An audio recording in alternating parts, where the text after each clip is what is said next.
Welcome to the FM Talent Blueprint, the podcast where career goals get real and the job market gets decoded. Brought to you by FM Talent and hosted by CEO Dawn Hendricks. This show dives into career coaching, workforce insights, and everything professionals need to stand out in today's ever-changing world of work. From landing federal gigs to leveling up your resume, this is your space for real strategies, expert tips, and career confidence. So plug in, power up, and let's build your blueprint for success.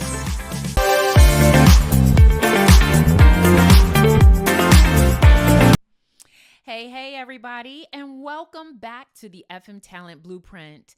I'm Dawn Hendricks, and today we're talking federal hiring. We want to discuss what's happening right now, what's coming down the pike, and also where should you be looking if you're wanting to land a federal role in 2025. Now, you guys already know the federal job market does not move the same way as the private sector does. Things are moving much slower and the rules are very different. But this is why strategy matters. And so this is what we're going to be discussing today.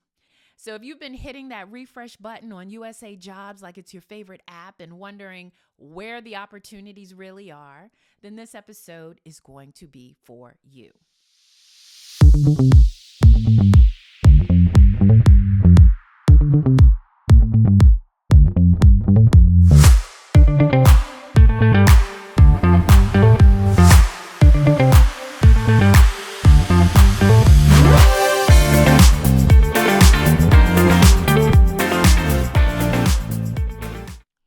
So, what is the 2025 federal forecast looking like? I think from where I sit, the federal space, there's just a lot of shifting happening. So some agencies have a complete hiring freeze. Others are really tightening their hiring due to budget constraints. But there are some agencies that are staffing up for some major initiatives. You'll be wanting to look for areas like cybersecurity and IT, healthcare, public health infrastructure, veteran services. So these are what I call mission critical hiring. And sometimes these mission critical areas don't always show up in obvious ways. So you may have to dig a little deeper.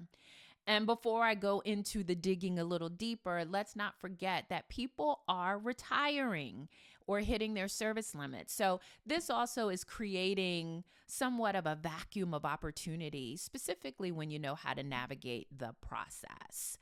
So let's go ahead and dig right in and talk about what you can do right now to get ahead. Let's talk the blueprint. So my first recommendation is going to be to follow the funding. And so this means that for those agencies that are getting budget boosts, this is where you're going to want to look. So for instance, the Veterans Affairs, we're seeing that the VA continues to make investments in healthcare, benefits delivery, and even some modernization. And so this is going to translate into medical roles, administrative, and IT positions. Health and Human Services is another one. So they are expanding their public health infrastructure and digital modernization. So some of the roles you might expect to see will be health policy, data science, and even some program management. The Department of Transportation, they are continuing to invest in infrastructure. So they're going to be hiring for a lot of the engineering and project management roles. Finally, Homeland Security. They're investing in cybersecurity, border technology, and emergency preparedness. So this is going to present investment and logistics. So I just wanted to give you a few practical examples that you could use for following the funding and helping you connect the dots for how that informs the opportunities those agencies are prioritizing. My second recommendation to you is going to be to narrow your focus. I know it's really tempting to do a mass application process or an apply all, but in the name of efficiency, I really don't believe you should try to apply for everything. I do not think it's an effective strategy for finding your ideal role. My recommendation is that you pick 2 or 3 agencies or departments that align with your background and experience, and then study them like you're prepping for a college exam.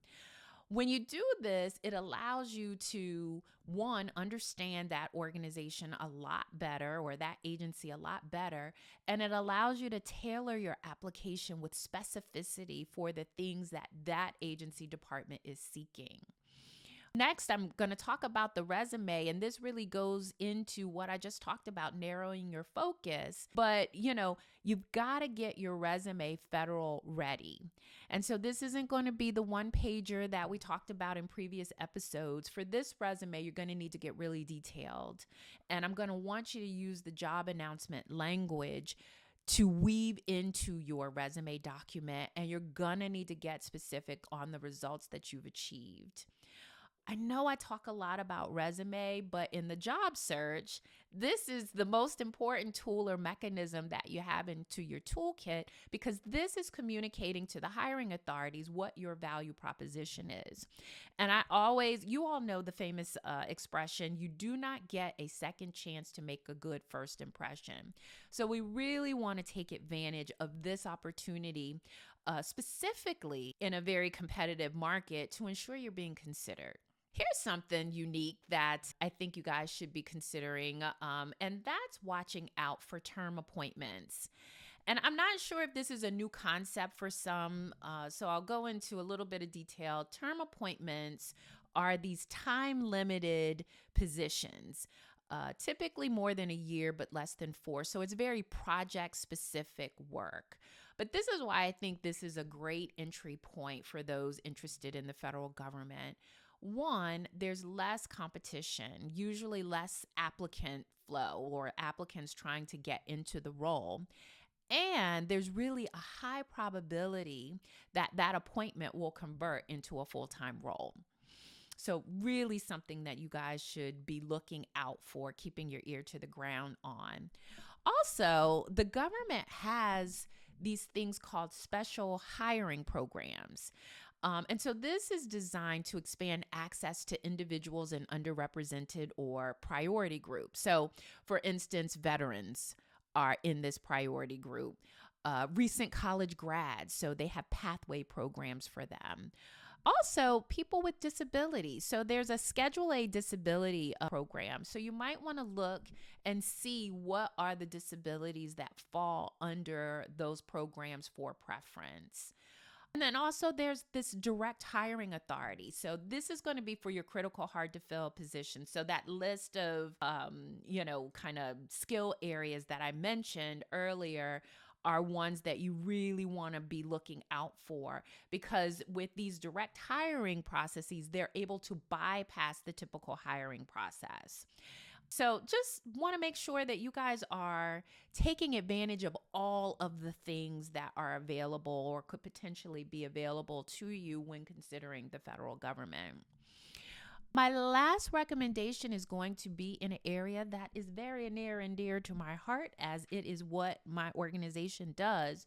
But I do think that government contracting is another powerful tool for individuals that are interested in federal careers.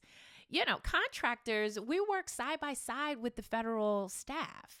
So this is a great way to gain hands-on experience with the systems, the policies, and really get tied into some mission critical projects. And this proximity not only is building out your experience and skill set, but it's also providing both access and visibility to hiring managers. And it's giving you also the opportunity to try before you buy. So it's giving you insight to agency culture to determine, is this the thing that you would want to do long term before you start applying for the federal roles? So let's just kind of boil it down. I think I've got to be honest with you guys. 2025 isn't the year for you to wait for the perfect federal job. I don't even know what that means in 2025, the perfect job. With all of the federal uncertainty and political shifts, I think you're going to really need to be proactive, you're going to need to be flexible, and you're going to need to be intentional. So you guys already know the market is competitive. So you're going to have to navigate your path to federal employment a little bit differently. And I think leveraging one of the approaches I just mentioned, is a great start down that pathway. So here's the bottom line. The federal government is still hiring. If you take nothing else away from this, I think that is the major takeaway. There are opportunities out there. You really just need to know where to look and how you're going to show up and how you're going to stand out. And so I always have to make mention of FM Talent because we are here to assist you. So if you're seeking government contracting role or need help with your resume or even coaching, whether it's prepping for an interview or trying to figure out what roles you might be a good fit for, FM Talent has you covered. So please check out our website, reach out to us via email or DM us on LinkedIn. And please don't forget to subscribe to this podcast so you never miss an episode. We're dropping one of these every month so that you can keep your career blueprint on track. So until next time, stay focused, stay prepared, and as always, stay ready so you don't have to get ready. Thank you guys, and I'll see you next time.